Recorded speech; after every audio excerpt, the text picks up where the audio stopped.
Olá, muito boa noite, meus irmãos, minhas irmãs, aqui da casa de Caibar Schutel.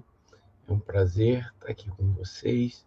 Peço desculpas pela minha voz, que eu estou um tanto quanto gripado, né? Mas vamos tentar, assim mesmo, levar até o final. Hoje a gente vai falar de um tema que é espiritismo e avanços da ciência, né? Então, é interessante a gente colocar o que o espiritismo, né, tem a ver com a ciência. Será que a doutrina espírita deve se preocupar com os avanços científicos, com os avanços da ciência? Então, antes de falar desse tema, de começarmos a falar desse tema, eu gostaria de ler, né, a lição 24 do livro Pão Nosso, né, pelo Espírito Emmanuel, em psicografia do nosso Francisco Cândido Xavier, que fala sobre filhos pródigos. E, caindo em si, disse: quantos jornaleiros de meu pai têm abundância de pão, e eu aqui pereço de fome. Segundo Lucas, capítulo 15, versículo 17.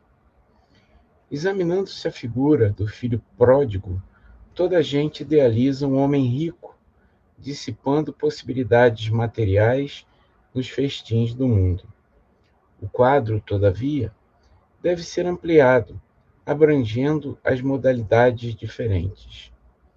Os filhos pródigos não respiram somente onde se encontra o dinheiro em abundância. Acomodam-se em todos os campos da atividade humana, resvalando de posições diversas. Grandes cientistas da Terra são perdulários da inteligência, destilando venenos intelectuais indignos das concessões de que foram aquinhoados. Artistas preciosos gastam, por vezes, inutilmente a imaginação e a sensibilidade, através de aventuras mesquinhas, caindo afinal nos desvãos do relaxamento e do crime. Em toda parte, vemos os dissipadores de bens, de saber, de tempo, de saúde, de oportunidades. São eles que, contemplando os corações simples e humildes, em marcha para Deus, possuídos de verdadeira confiança, experimentam a enorme angústia da inutilidade e, distantes da paz íntima, exclamam desalentados: quantos trabalhadores guardam o pão da tranquilidade, enquanto a fome de paz me tortura o espírito. O mundo permanece repleto de filhos pródigos, e de hora a hora milhares de vozes proferem aflitivas exclamações iguais a esta. Então vamos refletir, né, se a gente faz realmente uso daquilo que a gente recebe em todos os sentidos, em função de um bem maior. Então convido a todos, nesse momento, a gente a fazer a nossa prece, a elevar o nosso pensamento a Deus, ao Mestre Jesus.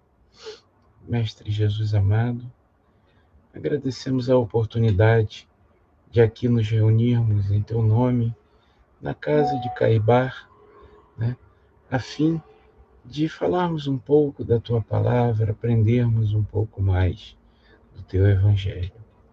Ajuda-nos, Mestre, a sermos pessoas melhores e estarmos a cada dia a serviço do Pai. Se for da vossa vontade, Mestre amado, que assim possa ser. Então, meus irmãos, eu vou.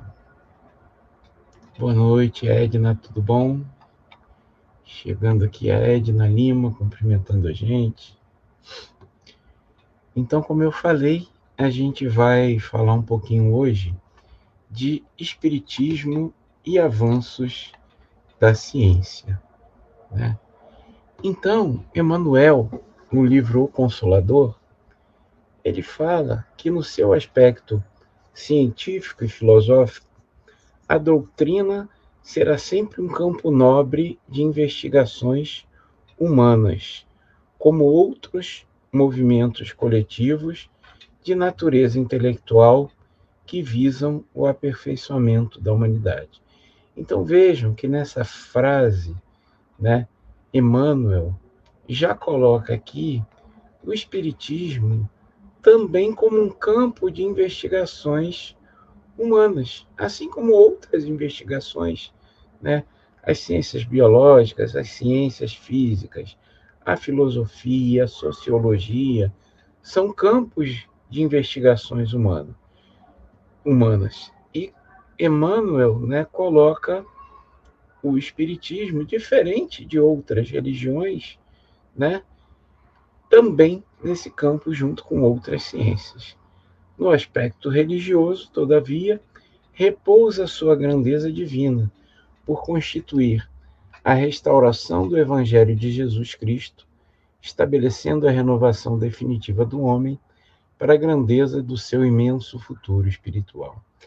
Ou seja, Emmanuel situa aqui, né, claro, o Espiritismo como ciência, como um movimento de natureza intelectual, e por isso é importante a gente ressaltar aquilo que a gente sempre coloca, né, que o Espiritismo não professa uma fé cega, mas sim uma fé raciocinada, né, que também procura utilizar a razão para o conhecimento da própria doutrina e, lógico, se coloca também como uma religião que busca, né, sentido espiritual na sua prática.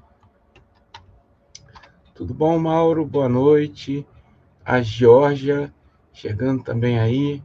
Muito bom estar aqui com a companhia de vocês. Obrigado aí pela acolhida.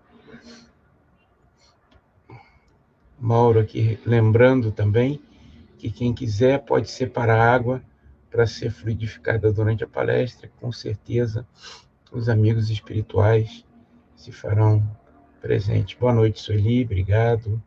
Ione, presente aí também. Então, gente, Emmanuel e Kardec, ao destacarem o aspecto científico do espiritismo, também o atrelam ao progresso material da humanidade, o colocando como algo em constante evolução. Então vejam, né, aqui Emmanuel e Kardec colocam que o espiritismo ele também está atrelado à evolução da humanidade, evolução material. Então, novas tecnologias, novos avanços da sociedade, são coisas que trazem novos questionamentos, novas questões a serem também analisadas pelo Espiritismo. Então, o Espiritismo não é uma doutrina, né, congelada, paralisada lá há 2000 anos atrás, que vê tudo da mesma forma como era lá para os hebreus, como era na época de Jesus. Né? Por quê? Porque o mundo, a sociedade evolui. Né? E a gente sabe que Jesus falou numa linguagem, deu exemplos, né? Usou de todo um método, digamos assim, para ensinar no contexto de uma sociedade, de uma época, né, onde as pessoas tinham determinado conhecimento, mas esse conhecimento está em constante evolução. E assim o Espiritismo também busca evoluir. Né? Por isso, a evolução científica e social da humanidade nos trazem novas questões que devem ser sempre analisadas à luz da doutrina espírita e do Evangelho de Jesus.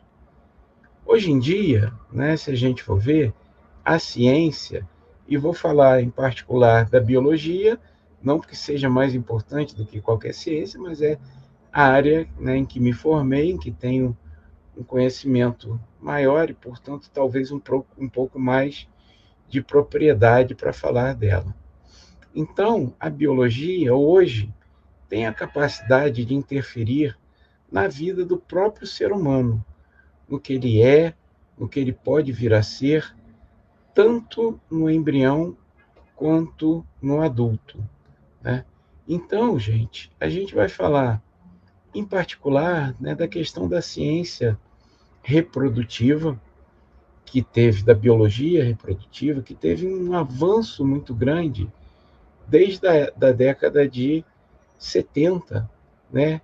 Quando foi feito, vamos usar esse termo, o primeiro bebê de proveta. O que é o bebê de proveta? É um embrião, né? Perdão, é o óvulozinho materno que é tirado do corpo da mãe, fecundado com o espermatozoide do pai e gera aí um embrião, e esse embrião pode ser reimplantado no corpo da mulher, né, para que essa concepção, essa criança volte a se desenvolver dessa forma. Então, a princípio, era uma técnica que foi pensada e utilizada para fazer com que casais que não tivessem filhos, né, por diferentes motivos, pudessem gerar crianças. Então, eu posso, por exemplo, vamos dizer, uma mãe que não tem útero, não pode gestar uma criança no útero. A gente pode pegar o óvulo da mãe, o espermatozoide do pai, gerar um embriãozinho e colocar na barriga, no útero de uma outra pessoa, né? Casais de pessoas homoafetivas que não podem ter filhos, né? Então, isso, por ignorância, muitas vezes até usado para pessoas atacarem casais homoafetivos, como se não fosse uma coisa natural, como se esse tipo de relacionamento não pode gerar filho. Pode sim, né? No caso de mulheres, a mulher pode doar o óvulo, a outra mulher pode doar o útero, né? E até ter essa criança com o óvulo de uma no útero da outra, né? E a fecundação ser por um espermatozoide doado, né? Isso ser feito fora do corpo. Então, a gente vê que um processo que antigamente, antes do progresso científico, só ocorria de uma única forma, com algumas limitações, digamos assim, hoje pode ocorrer de forma bem mais ampla, né? Por causa dos progressos científicos. Então, não só na biologia, mas em vários campos, né? A ciência impacta no nosso dia a dia, traz transformações, traz modificações que impactam a nossa vida, que impactam a sociedade. E aí a gente pergunta, que impactam também a doutrina espírita? O progresso científico deve ser do interesse da doutrina espírita? E nós devemos pensar nesse aspecto, considerando nesse tripé que sempre é colocado, né? Da doutrina espírita, do espiritismo, como religião, como ciência e como filosofia. Como religião, né? Naquilo que nos coloca, que nos eleva em direção a Deus, no seu sentido metafísico, digamos assim, como ciência, buscando racionalmente, né, um sentido das coisas, e não apenas tendo fé cega, desconsiderando a evolução que a ciência, que a sociedade trazem para a gente. E a filosofia que nos leva aos questionamentos, às questões, né, de bem e do mal, de sim, de não, de por que seguir isso ou seguir aquilo. Então, os espíritos mesmo, Allan Kardec nos coloca o espiritismo como sendo algo sustentado por esses três tripés: a religião, a ciência e a filosofia. E a gente considerando esse aspecto, a gente vai ver, né, que hoje em dia a ciência nos traz várias questões novas a cada momento, como, por exemplo, o uso de embriões na cura de doenças. Eu não sei se vocês já ouviram falar dessa tecnologia, tá? Mas que faz com que células embrionárias, que são células pluripotentes, né? Ou seja, uma célula embrionária, a gente vai explicar um pouco melhor, ela pode se desenvolver em diferentes tipos de célula. Então, a gente tem, quando o embrião é formado, é apenas um conjunto de células que vai se dividindo, e essas células são todas iguais, né? À medida que o embrião se desenvolve e forma, digamos, aquele corpinho de ser humano que a gente está acostumado a ver, vai se desenvolvendo um feto é composto basicamente pelas mesmas células, todas as células têm o mesmo material genético, mas essas células começam a se diferenciar, a apresentar características diferentes. E por isso a gente vai ter uma célula que forma a nossa pele, outra célula que forma o nosso sangue, outra célula que forma o nosso músculo, e por aí vai, né? Então, essas células têm uma capacidade de se diferenciar em outras, né? Imagina alguém que sofreu uma lesão cerebral. Os neurônios hoje se sabe que eles se recuperam, mas num ritmo muito lento. E se eu pudesse pegar células embrionárias, né, injetar no cérebro, numa coluna vertebral de uma pessoa que sofreu um acidente e essa pessoa voltasse a andar, se essa pessoa recuperasse uma capacidade cognitiva que ela perdeu num acidente, né? Então, essas são questões que a gente fica em dúvida, né? Será que é correto usar uma célula embrionária que foi resultante da fusão de óvulo e de espermatozoide, e, portanto, dará poder e tem a potencialidade de dar origem a um novo ser, para curar uma pessoa que já existe, mas que tem uma doença grave, né? É um dilema que a gente coloca aí para vocês. Então, como eu falo, hoje o meu objetivo não é nem trazer respostas ou soluções, mas levantar dúvidas, né? Para que a gente possa refletir, inclusive, sobre o papel que a ciência tem, trazendo questões para o nosso dia a dia, e se nós devemos ou não analisar essas questões à luz da doutrina espírita. Já existem respostas definidas para isso dentro da doutrina espírita? Olha, digo para vocês que muitas vezes não. Essa questão do uso de células embrionárias é algo que eu, particularmente, nunca vi retratado na doutrina espírita. Tá? Mas é lógico que essas questões devem ser discutidas, devem ser, né, levadas, porque são questões novas. Uma questão como essa não existia, obviamente, nem poderia existir na época de Jesus, onde a reprodução humana se dava da mesma forma natural, né? Mas hoje, se a tecnologia nos permite até editar genes, modificar as características de um ser humano, será que é correto ou não fazer isso dentro da doutrina espírita, né? Então, assim, só para citar um exemplo ainda fictício, hoje a gente tem técnicas moleculares que nos permitem editar genes, isso já é uma realidade. Então, nós podemos tirar determinados genes, colocar outros genes e fazer com que eles tenham determinadas funções dentro de um organismo que alguém já existe, né? Que alguém que já existe. Será que isso é correto? Modificar um ser humano para curar uma doença, né? Por exemplo, uma doença genética, né? Para fazer clones. A Georgia colocou aqui, né? No futuro, será que a gente vai poder clonar seres humanos? Será que esses seres humanos terão um espírito? Será que isso é correto? Não é correto? Como é que a doutrina vê esses casos? Eu não sei, gente, porque muitas vezes isso ainda não foi nem cogitado na doutrina espírita. Mas são coisas que a gente tem que pensar.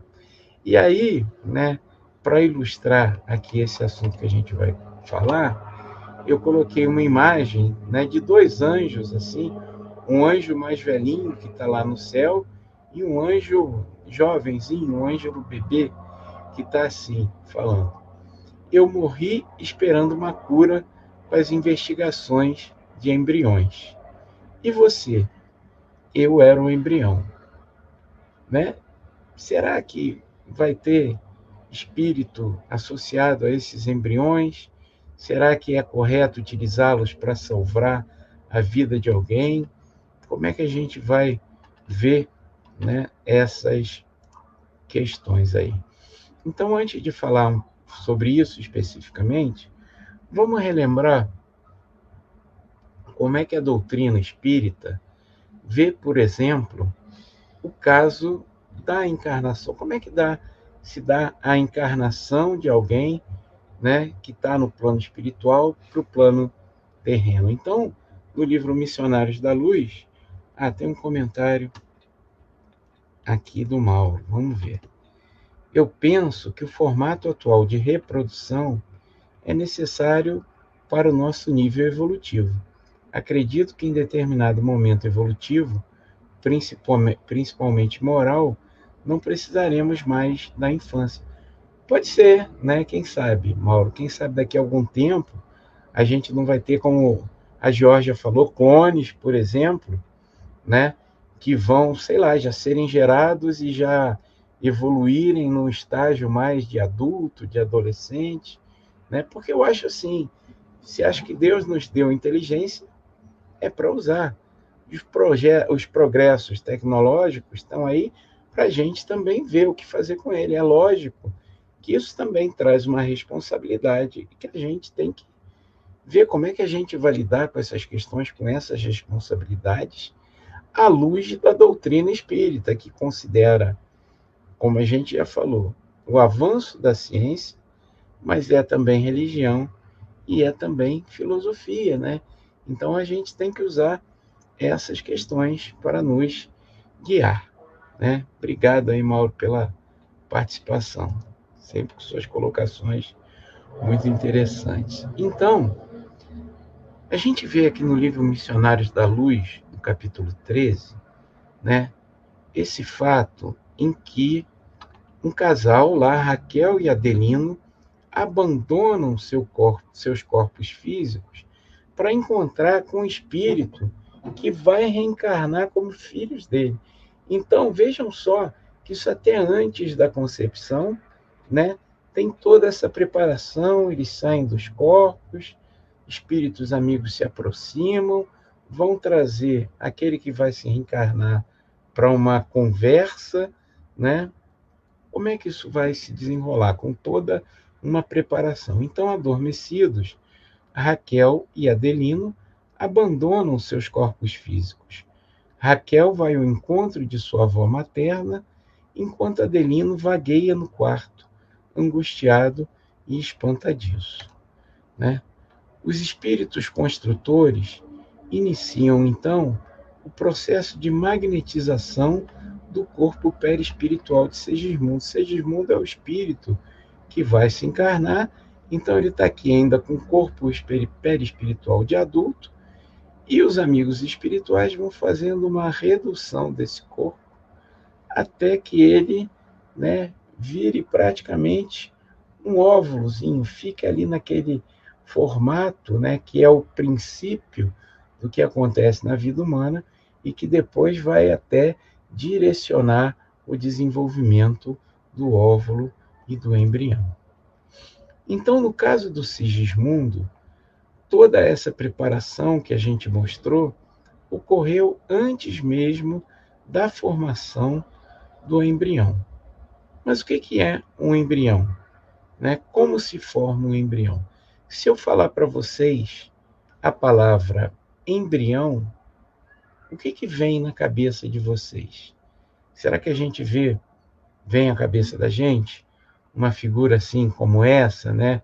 Uma criancinha com um pezinho, com mãozinha, com cabeça? Será que isso é um embrião? O que vocês acham? Então a gente vai tentar começar essa nossa conversa falando um pouquinho, né, do que é um embrião, da embriogênese humana, apesar do nome complicado, né,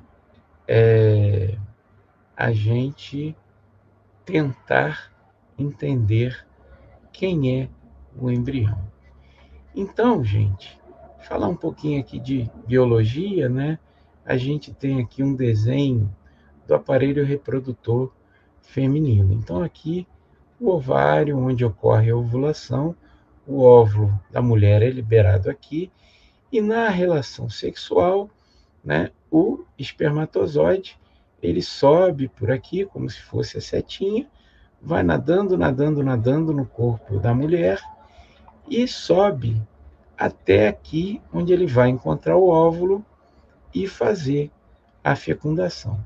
Ele traz um núcleo, né, com material genético do pai, que está aqui representado, outro núcleo com material genético da mãe, e esses dois núcleos vão se fundir e criar uma nova célula, que é o que a gente chama de zigoto. Então, essa célula vai começar a se dividir. A gente tinha, então, uma célula que vai se dividir em duas, que vai se dividir em 4, em 8, em 16, em 32, e por aí vai.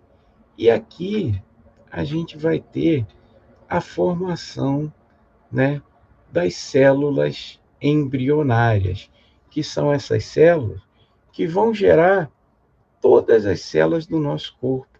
Todas as células do nosso corpo depois têm origem dessas células, que a gente pode chamar de células tronco, ou células tronco embrionárias, no caso, que são iguais, são idênticas, são iguaizinhas, mas têm a capacidade de se diferenciar em células que vão dar origem ao meu olho, né, à minha pele, ao meu sangue, ao meu músculo. Então, todas essas células são idênticas, mas vão se diferenciar de diferentes formas. Então, quando elas começam a se dividir dessa forma, aqui formam uma estrutura chamada mórula, que vem de amora, né? Que é como se fosse um conjunto dessas células, todas iguaizinhas. E aqui a gente tem, né, só uma ilustração melhor do que acontece. A gente tem a célula ovo lá fertilizada, vai se dividir em duas, em 4, em 8, em 16 e por aí vai. Para vocês não dizerem que eu estou inventando, isso aqui é uma fotografia no microscópio óptico do embrião, né? Ou seja, cada coisinha aqui é uma célula, o núcleo, não sei se dá para ver bem aqui, tá? Essa manchinha aqui no meio, que vai se dividindo. E isso aqui, gente, que a gente está vendo, é o que a gente chama de embrião, tá? Então, o embrião é esse conjunto de células que depois, a partir de quando começa a se desenvolver e a se diferenciar, a partir da 4ª semana de gravidez, vai ser chamado de feto. E aí sim, o feto é que começa a ter, né, um sistema nervoso formado por essas células diferenciadas, né? A sua pele, os seus olhos, né, vão se formar os membros e por aí vai. Só para diferenciar o que é embrião e o que é feto, tá? Então, já conhecemos aí o embrião, o feto e aqui o bebê para lembrar para a gente. Indaga-se, então, o momento em que o ser humano se torna uma pessoa ou em que medida a individualidade do embrião merece um respeito à dignidade de pessoa humana. Porque a gente está falando de células, né? Muitas visões, muitas religiões consideram que o embrião já deve ser considerado uma pessoa a partir do momento da fecundação, né? E aí a gente pergunta, né, se vai ter já nesse momento um espírito ligado a ele e se aquele conjunto de células a gente já pode considerar um ser humano. Quando a gente fala, por exemplo, do bebê de proveta, né, só para falar desse processo, que antes só ocorria de forma natural, mas agora pode ocorrer também fora do corpo da mulher, vários óvulos são retirados de dentro da mãe e fecundados fora do corpo da mãe, com o espermatozoide do pai, formando embriões. Então aqui a gente tem um exemplo disso, tá? Onde a gente pega óvulos, pega esperma do pai e a gente junta o óvulo com o espermatozoide, formando embriões. Então, esses embriões, eles podem ser implantados no corpo da mulher, mas em geral é de praxe que eles sejam congelados, então ficam num tubinho também, Mauro. Também morram, essa é minha curiosidade, cara. Não é só a sua, é também a minha. Quando temos um espírito? Se você souber, você me responde. Mas vamos seguir aqui e ver se a gente chega a uma conclusão. Então, esses embriões, eles vão ser colocados num tubo, né? Em geral, quando a mulher, por exemplo, tem um processo, né, de querer fazer uma inseminação artificial, é comum que mais de um embrião seja congelado. Por quê? Porque ele vai ser colocado ali e pode sofrer um aborto, pode não haver uma não implantação. Aborto, gente, é um processo natural, tá? Que ocorre nas pessoas naturalmente. Não existe só o aborto provocado, digamos assim, mas existe aquele que ocorre em diferentes etapas da gravidez de forma natural. E se a gente voltar aqui atrás um pouquinho, perdão, se a gente voltar aqui no nosso exemplo, tá? Depois que ocorre a fecundação do embrião, esse embrião migra e vai se implantar aqui, né, na parede do útero feminino. Melhor dizendo, ele pode se implantar ou não. Se ele se implantar, essa gravidez pode ir à frente e dar origem a uma criança, tá? Mas muitas vezes ele não se implanta e esse processo naturalmente não vai à frente, ou ele faz uma implantação primária e essa implantação não é bem sucedida e a mulher pode ter um aborto espontâneo que muitas vezes não é nem percebido no início já da gravidez, tá? Então, esses embriões, né, que são congelados vários no tubo e nem todos são utilizados, às vezes implanta um, não deu certo, aí pega, implanta outro, aí esse deu certo. Então, aqueles que estão ali congelados vão permanecer congelados, a não ser que o casal queira outro filho ou o quê? O que pode acontecer? Será que esses embriões ali congelados podem ser descartados? É correto? Eles já são seres humanos?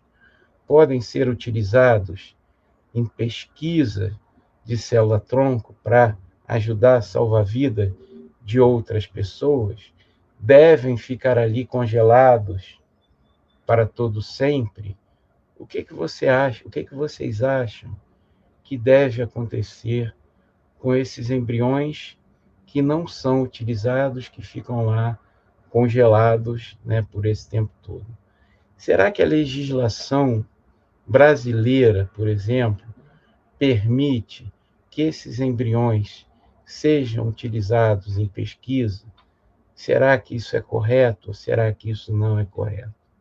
Alguém tem noção se é permitido ou não pela legislação brasileira? Só curiosidade para saber como é que estão nossos conhecimentos aí nessa matéria. Na verdade, a legislação brasileira permite que embriões congelados há mais de 3 anos sejam utilizados em pesquisas científicas, né, para beneficiar outras pessoas em pesquisas com células-tronco. Então, por que depois de 3 anos? Porque os embriões congelados, eles têm uma curva de viabilidade. Então, essa viabilidade, ou seja, a possibilidade de vocês pegarem eles, implantarem numa mulher, e essa implantação dar origem a um ser humano, vai diminuindo ao longo do tempo. Não quer dizer que em 3 anos seja zero, mas é menor, né? E vai cair. Pode ser que você pegue um embrião de 10 anos e ele possa ser implantado. Pode ser que não. Então, a Georgia aqui está falando que quando se forma feto, já tem espírito. A gente vai falar disso um pouco mais adiante, né? Mas, Georgia, eu vou colocar para você uma questão que está no próprio Livro dos Espíritos. Agora eu não lembro de cabeça, é questão 590 e pouco, em que Kardec pergunta assim: todo espírito todo.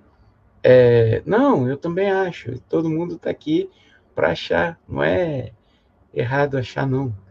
Então eu só estou falando as informações que a gente tem, né? No Livro dos Espíritos, Kardec pergunta, né, se toda criança tem um espírito que vai nascer, tem um espírito destinado a ela.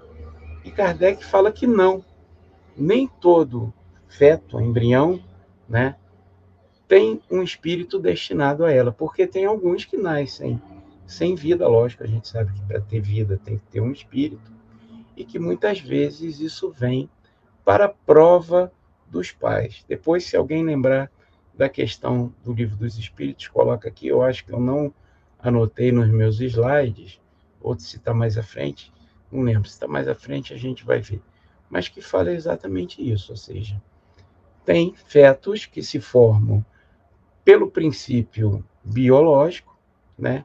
Vai juntar embrião com o esperma com óvulo, vai gerar um embrião, e esse embrião até começa a se desenvolver, mas não vem a termo.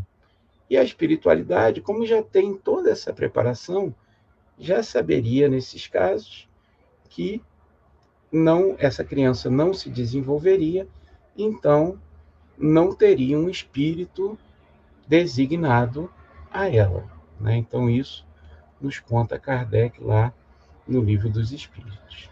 Mas voltando aqui para a nossa questão, então a legislação brasileira permite que embriões congelados há mais de 3 anos sejam utilizados em pesquisas científicas. Então isso já ocorre no nosso país, tá?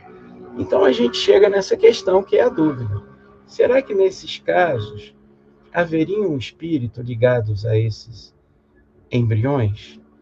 Ou seja, vamos dizer que você fez uma fecundação fora do corpo da mulher, que a gente chama de fecundação in vitro, tá? Você vai ter lá esses embriões num tubinho e você pode congelar esses embriões e manter esse embrião congelado por 1 ano, 2 anos, 3 anos, 10 anos, 20 anos. Será que esse tempo todo vai ter um espírito ligado a esses embriões, que de repente está lá congelado também, junto a eles? O que vocês acham? Esses embriões que talvez nunca venham a dar origem a um ser humano. Eu não tenho, né, a resposta a essa pergunta, mas a gente, porque, como eu disse, né, isso não era um fato, não era uma possibilidade nos tempos de Jesus, muito menos nos tempos de Kardec, né? De Kardec havia abortos espontâneos? Havia, né? Que foi o que ele perguntou. Nesse caso, já tinha um espírito designado aquele feto que foi abortado? Pode ser que sim, pode ser que não. Hoje a literatura espírita nos diz que, às vezes, espíritos que têm seu perispírito desestruturado, seja por que motivo for, às vezes pode até se incorporar, digamos assim, um embrião em desenvolvimento, porque esse próprio desenvolvimento ajuda a estruturar o seu corpo físico. Mas nos casos, né, em que isso vem para a prova dos pais e que não teria um espírito designado, melhor dizendo, para aquele embrião que não chegará a se desenvolver, não tem o espírito designado, porque a espiritualidade já sabe que aquilo não tem por objetivo dar origem a uma criança. No caso dos embriões congelados, gente, como seria essa história que não está previsto, né, entre aspas, na doutrina espírita. É um questionamento que a própria ciência nos traz, como é que a doutrina espírita lidaria com isso. E para a gente entender também um pouco o que seria essa utilização desses embriões que eu falei, eu vou falar um pouco do que são células-tronco, tá? Células-tronco podem ser de origem embrionária, como eu falei para vocês, ou seja, originados desses embriões que são gerados, por exemplo, para processos de inseminação artificial, mas que não são utilizados e que ficam mais de 3 anos lá congeladas, ou podem ser utilizadas de outras fontes, tá? Como, por exemplo, da medula óssea. Medula óssea é o miolinho do nosso osso. Quando você come a galinha, quebra o ossinho, tem gente que adora chupar o miolinho do osso da galinha, né? Então, aquilo é a medula óssea. Ali são geradas também células-tronco, mas essas células-tronco têm uma diferenciação mais limitada do que as células-troncos embrionárias, mas são muito usadas, por exemplo, em gerar células-tronco de medula óssea. Então, pessoas que têm leucemia, esse é um tratamento que já é bem conhecido, tá? Que retiram células da medula óssea, tem até doador de medula óssea, tá? E essas células se diferenciam em células do sangue, não se diferenciam em outras células, tá? Como as células embrionárias, que podem se diferenciar em várias. Mas células da medula óssea também são chamadas de células tronco, tá? Apesar de não serem de origem embrionária, e podem gerar células do sangue. As células embrionárias, elas já podem gerar uma enormidade de outros tipos celulares, tá? Então, quando a gente tem essa célulazinha que veio lá do embrião, né, as células embrionárias, elas pode acontecer duas coisas com elas. Ou elas se autorreplicarem de uma célula, você ter várias células, ou essas células começarem a se diferenciar, tá? E gerar células da pele, células do sangue, células de tecido muscular, células nervosas, diferentes tipos de células que podem ser utilizados no tratamento de pessoas que tiveram uma lesão dessas células que são difíceis de se recuperar. Então, por exemplo, a pessoa teve uma lesão cardíaca na célula do músculo do seu coração. Ela pode receber um tratamento com células embrionárias e essas células do músculo cardíaco que foram perdidas serem recuperadas e a pessoa voltar a ter uma função normal do seu coração. A pessoa que sofreu uma lesão na coluna ou uma lesão no cérebro, tá? As células nervosas são células que se recuperam muito lentamente. Então, é muito difícil alguém que teve uma lesão e, por exemplo, ficou paralítico, paraplégico, voltar a andar. Mas, se ela recebe células-tronco, essas células podem se diferenciar em novas células nervosas e fazerem com que essa pessoa volte a ter a capacidade de caminhar, por exemplo, se foi o caso. Então, aqui só esse slide já é antigo, né? Então, algumas coisas que estão aqui como pesquisa, provavelmente já tem até tratamento, tá? Então, a gente pode falar de uma forma geral. Em que tipo de doenças podem ser usadas células-tronco?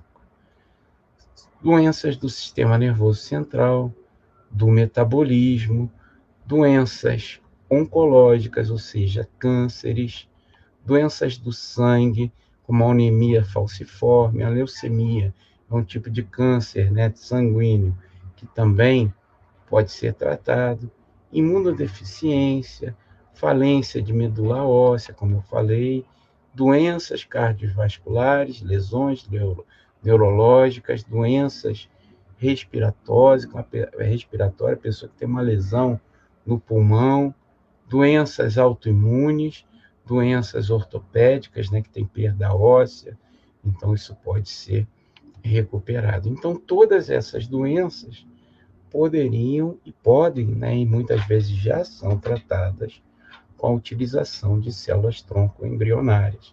Essas células desses embriões que ficam ali congeladas teriam o potencial de dar origem a um ser humano. E aí, gente, a gente pergunta, né? Será que é certo? Será que é errado utilizar uma célula que geraria um ser humano para curar um outro ser humano? À luz da doutrina, o que a doutrina nos diria, né? Quem que está certo? A gente deve, né, privilegiar aquele que está vivo, que tem uma doença degenerativa, que tem uma lesão cerebral, ou deveria preservar o embrião, né? Então, são questões, né, que sempre a gente traz para a reflexão. Importante que a gente quer colocar aqui para vocês, gente, é que a ciência, que a tecnologia traz sempre novos desafios. E sendo o Espiritismo uma ciência que é pautar, uma religião, perdão, já estou eu até me adiantando, né? Mas dizendo uma religião que é baseada nesse tripé, ciência, filosofia e religião, a gente não deve desconsiderar também a visão da ciência, também a visão da filosofia, que nos leva a questionar o que é o certo, o que é errado. Nós não temos uma visão dogmática, nós não, ou pelo menos não devemos ter, né, em que a gente, né, fique num pensamento fechado e se omita a refletir sobre os progressos da ciência. Então, esses embriões, eles podem ser usados para curar pessoas. Eles podem ser usados também, podem ser doados, por exemplo, para um casal que não pode ter filhos, que não seja até aquele casal original, mas, por exemplo, um casal de pessoas homoafetivas, tá? De gays ou de lésbicas, que são nossos irmãos em Cristo, pessoas iguais como nós, só tem uma orientação sexual diferente, que querem ter filhos. Eles não podem também até receber um desses embriões. Ou, como eu falei anteriormente, essas tecnologias também podem ser usadas para favorecer com que essas pessoas tenham filhos a partir dos seus próprios genes, né? Então, vocês lembram lá do Paulo Gustavo, aquele magnífico ator brasileiro que faleceu, né, durante a pandemia de Covid-19, e que ele e o parceiro dele tiveram 2 filhos. Olha que interessante. Cada um deles doou esperma, então um doou esperma para um filho, o outro doou esperma para o outro filho. Receberam, né, óvulos lá com doação, né?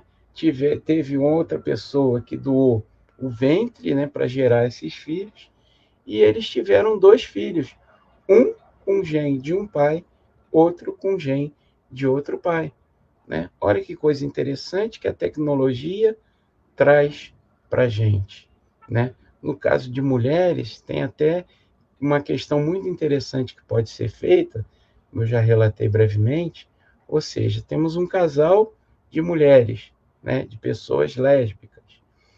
Uma das mulheres doa o óvulo. Esse óvulo é fecundado com um espermatozoide de alguma outra pessoa que doa esse espermatozoide. E esse embrião fecundado não é desenvolvido dentro do útero da mulher que doou, mas da outra mulher do casal. E, de certa forma, assim, as duas podem vivenciar a experiência da maternidade. Uma doou os genes e a outra gestou dentro do seu próprio útero. São questões que, óbvio, não existiam, não seriam possíveis na época de Jesus ou na época de Kardec, mas que hoje em dia são possíveis. A ciência nos traz esse progresso. E assim como a questão das células embrionárias. Hoje, essas células são geradas, né?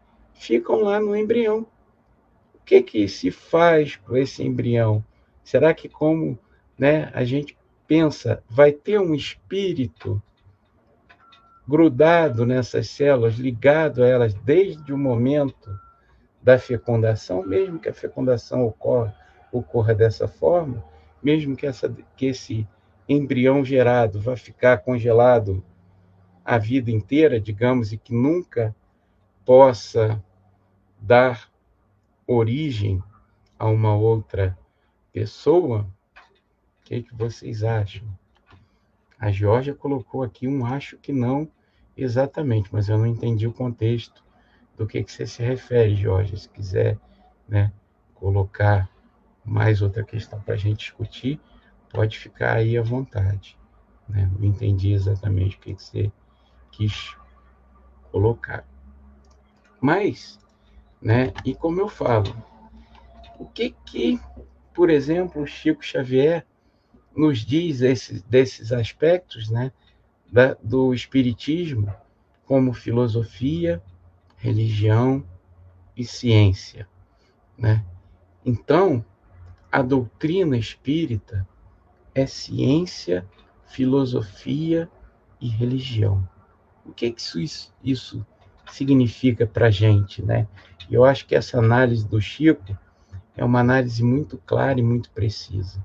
Se a gente tirar a religião do espiritismo, o que fica? Fica um corpo sem coração. Se a gente tirar a ciência, fica um corpo sem cabeça, fica um fanatismo, né? Pessoas que se orientam apenas pela emoção, mas que não pensam. E se tirarmos a filosofia, fica um corpo sem membros, no sentido de que a filosofia é aquilo que nos faz agir num sentido ou no outro, quando nós questionamos, quando nós pensamos no que é o correto, no que é o correto, e no que nos leva a agir dessa ou de outra forma. Então, né, eu, né, finalizo aqui com essa colocação do Chico e uma imagem provocativa, né? Como é que a gente lida com isso? A gente favorece o embrião, favorece o idoso, aquela pessoa que já necessita dessa doação? Como é que o Espiritismo deve refletir sobre esses pontos que são polêmicas? E eu acho, gente, eu coloco aí para vocês, que eu acho que essa realmente é a vantagem de nós sermos espíritas. E eu gosto muito de ser espírita, porque não tem uma coisa formatada, pronta, colocada na nossa cabeça como um dogma, né? Mas a gente tem princípios, princípios que o Evangelho nos traz, né? Princípios de amar ao próximo, princípios de fazer o bem, né? Princípios de seguir o que Jesus disse e refletirmos sobre esses dilemas do dia a dia, que a gente sabe que não são fáceis, mas que são necessários, né? Quem disse que ser espírita é fácil, gente? Você acha difícil? Procura outra religião que não o espiritismo, mas o espiritismo é isso aí, é a fé raciocinada. Então, eu encerro por aqui e aguardo aí se há algum comentário de vocês, alguém que quer colocar ainda alguma coisa, levantar algum questionamento, fazer alguma crítica, dizer que não concorda, porque aqui todo mundo, né, tem o direito de discordar, porque afinal de contas somos espíritas, né? Espíritas pensam, espíritas raciocinam, praticam a fé raciocinada dentro dos nossos preceitos do espiritismo, como ciência, filosofia e religião, né? Isso aí, concorda, Jorge aqui, colocando que concorda plenamente. E o Mauro, que não poderia faltar, obviamente, nos coloca aqui, não, ele não, nem nos coloca uma pergunta, ele já coloca uma resposta. Questão 344 do Livro dos Espíritos. Na verdade, não foi essa, mas está dentro desse contexto, né? Porque Kardec pergunta explicitamente, eu fico devendo para a próxima vez se ninguém achar. O que Kardec pergunta? Se todo corpo, se toda bebê, se toda criança, não lembro do termo exato, tem um espírito destinado a ele, né? Então, o que ele fala é que nem toda, porque tem algumas que vêm, que não vão nascer, o nascimento que não vem a termo, e que alguns desses nascimentos já não teriam um espírito destinado a ele. Mas o que o Mauro coloca, mesmo não sendo a pergunta a que eu me referi, é muito interessante, se a gente for ver nesse aspecto. Em que momento a alma se une ao corpo? E a resposta, a união começa na concepção, mas só é completa por ocasião do nascimento. Então aí talvez fique um pouco mais fácil, né, entender, porque talvez em alguns casos em que haja um planejamento, como no caso do Sigismundo, na concepção isso já começa a ser engenheirado, a ser estruturado. Mas essa ligação não é definitiva, ela só vai ser definitiva a partir do nascimento, né? Isso aí já é uma coisa que traz uma reflexão muito grande para a gente pensar. Desde o instante da concepção, o espírito designado, ou seja, se há um espírito designado a habitar aquele corpo, a este se liga por um laço fluídico, que cada vez mais vai se apertando até o instante em que a criança vê a luz. O grito que o recém-nascido solta anuncia que ela se conta no número dos vivos e dos servos de Deus, né? E aí, vejam só, é um vivo e é um servo de Deus a partir do nascimento. Vou colocar aqui o comentário também da Sueli, maravilhosa instrução com essa genética, em que a ciência abrange o progresso. Espiritismo é uma doutrina libertadora. A ciência é contemporânea para nos fazer avançar. Jesus foi claro, podeis fazer muito mais. Sois deuses, somos co-criadores. É isso aí, Sueli. Acho que é por aí mesmo. E Mauro também colocando a espiritualidade é inteligente. Sabe quando aquele embrião foi gerado para ter um espírito ou não, né? Então é isso, né? Nossos amigos da espiritualidade não são bobos não, gente. Estão ali atentos, né?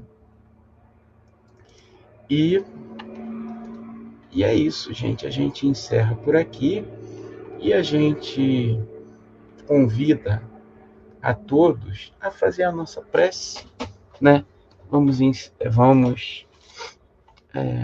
encerrar elevando o nosso pensamento a Deus, ao Mestre Jesus. Então vamos fazer a nossa prece. Mestre Jesus amado, agradecemos mais uma vez a possibilidade de estarmos aqui reunidos, mas mesmo que virtualmente, Mestre Jesus, temos certeza da tua presença, porque lembramos a tua promessa de que, se dois ou mais se reunissem em teu nome, tu estarias entre nós. Naquela época também não havia a reunião virtual que hoje há, mas como disse a companheira, somos co-criadores E por isso também criamos a tecnologia que nos possibilita cada vez mais irmos além, inclusive na divulgação da doutrina espírita. Por isso, mestre amado, agradecemos e temos certeza da tua presença entre nós. Que tu abençoe a cada um de nós, a cada um desses copos que foram colocados com água para fluidificar aqui nesse momento em que nossos corações se unem em torno do teu evangelho e te pedimos, mestre amado, que ilumine essa casa que nos acolhe, a casa de Caibar Schutel, que ilumine todos os lares aqui representados, todas as pessoas que se unem a nós, né, em oração nesse momento, a fim de que possamos ser um ponto de luz a emanar a sua luz divina e as suas melhores vibrações para todas as nossas famílias, para a nossa cidade, todos aqueles que nos cercam, pedindo, Mestre Jesus, agora que estamos num processo eleitoral, a tua bênção, a tua iluminação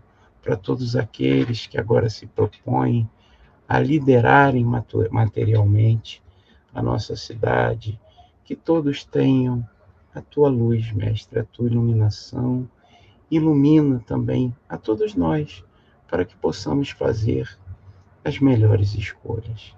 Que o teu amor, que a tua paz estejam conosco. Se for da tua vontade, Mestre amado, que assim seja.